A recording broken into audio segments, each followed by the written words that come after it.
আসসালামু আলাইকুম রহমতুল্লাহ। কেমন আছেন বন্ধুরা? সবাই আশা করি ভালো আছেন আর ভালো থাকেন, এই দোয়া সকলের জন্য করি।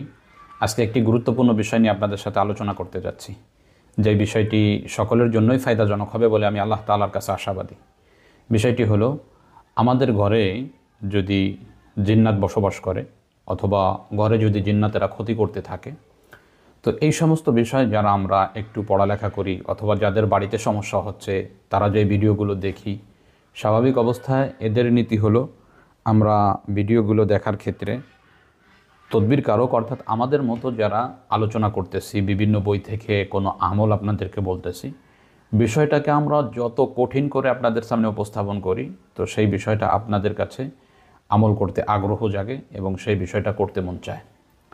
অথচ নবী করিম সাল্লাল্লাহু আলাইহি ওয়াসাল্লাম, যিনি আল্লাহ তাআলার পক্ষ থেকে ওহী না পাওয়া পর্যন্ত একটা কথাও বলতেন না, সেই নবী করিম সাল্লাল্লাহু আলাইহি ওয়াসাল্লাম আমাদের জন্য অতি সহজ সহজ আমল রেখেছেন, যেই আমলগুলো যদি আমরা ইখলাসের সাথে, পূর্ণ আস্থার সাথে, যতটুকু আস্থা একজন রাকি বা একজন তদবির কারক একটা বই থেকে আমল বললে হয়, এতটুকু আস্থাও যদি আমরা নবীজির এই হাদিসের উপর করতে পারি, আমি আল্লাহ তাআলার কাছে আশাবাদী যে এই আস্থার সাথে আমি যদি হাদিসের উপর আমল করি, তাহলে জিন্নাত যত শক্তিশালী হোক আমাকে কোনো ক্ষতি করার ক্ষমতা অথবা বাড়িতে থাকার কোনো ক্ষমতা রাখবে না ইনশাআল্লাহ।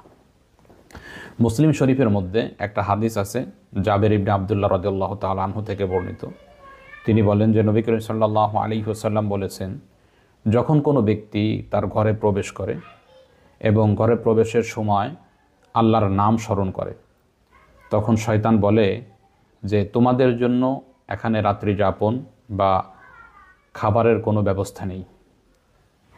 এরপরে নবীজি বলেন, আর যখন কোনো লোক তার ঘরে প্রবেশ করলো কিন্তু সে ব্যক্তি এই ঘরে প্রবেশের সময় আল্লাহর নামকে স্মরণ করলো না, তখন শয়তান বলে যে তোমরা এখানে রাত্রি যাপনের স্থান পেয়ে গিয়েছো। এবং যখন সে খানা খায়, খানা খাওয়ার সময়ও যখন আল্লাহর নাম স্মরণ করে না, তখন শয়তান বলে যে তোমরা রাত্রি যাপন এবং রাতের খাবারের ব্যবস্থা তোমরা পেয়ে গেছো।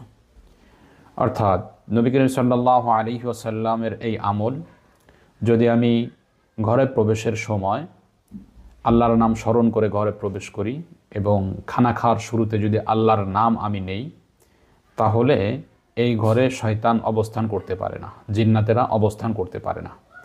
আমরা আমাদের ঘর থেকে জিনকে তাড়ানোর জন্যে, ঘরকে জিনের যাবতীয় অনিষ্ট থেকে হেফাজতের জন্য বহু চেষ্টা করে থাকি, যেমন বাড়ি বন্ধ দেওয়া, তারপরে বাড়িতে বিভিন্ন সূরা চালানো, এরপরে বিভিন্ন আমল আকাবিরদের থেকে নিয়ে, বই থেকে নিয়ে করা শুরু করি।